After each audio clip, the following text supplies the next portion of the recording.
Hello गिबियावनो video नायगिरि बिथांमोननिसिम गासिनिबो बरायनाय बावहरनाय थाबाय। आं दंफैयो दा बरदल'नि ब्लक नोलोबारि गाव पन्चायतनि सिङाव थानाय 2 नं नारायणपुर हन्थापारा गामियाव आं दंफैयो। दा बेवहायनो नुदों रायजोफ्रा बोसोरै बोसोर दालां बुखार जाबाय थानायखौ आं खोनानो मोनदों। बेनिखायनो आं दिनै 2 नं नारायणपुर हन्थापारा गामियाव दंफैयो।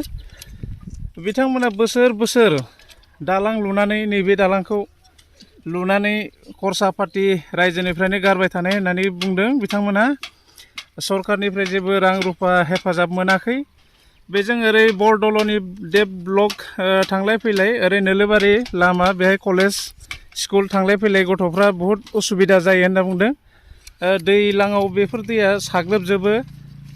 बेनिखायनो 2 नं नारायणपुर गामिनि सेक्रेटारि बिथांनियाव आं माखासे सोंथि सोंनो नागिरदों।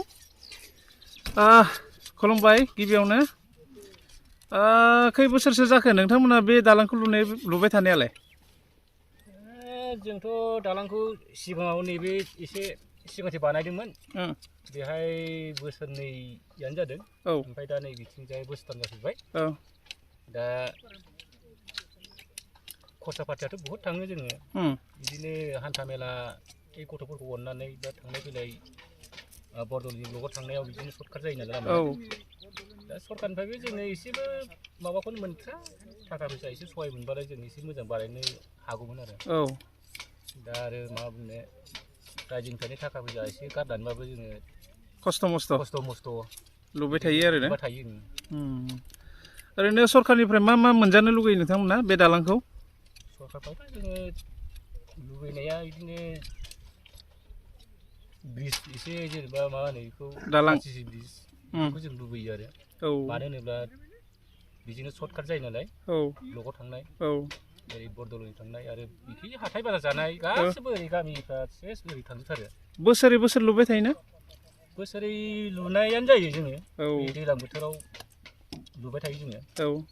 दाथ' आरो नैबे दैज्लां फैलायबाय। दा दैमाजोंथ' हाला बारनो ओरैबायदि दै फैयो होनना बुंदों बिथांमोना। रायजोनि थाखाय गोबां खामानि मावबाय थायो।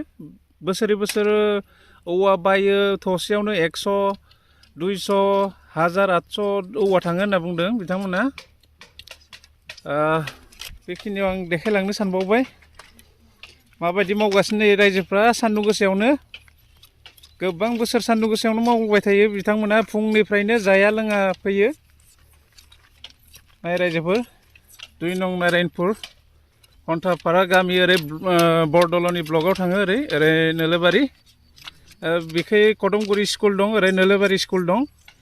गथ'फ्रा ओरैनिबो फरायनाय दं ओरैनिबो फरायनाय दङ। दैयानो थांलाय फैलाय बिराद गिदिर देरो बेहाय। बे दालां नङाब्ला गथ'फ्रा स्कुला बन्द' जायो।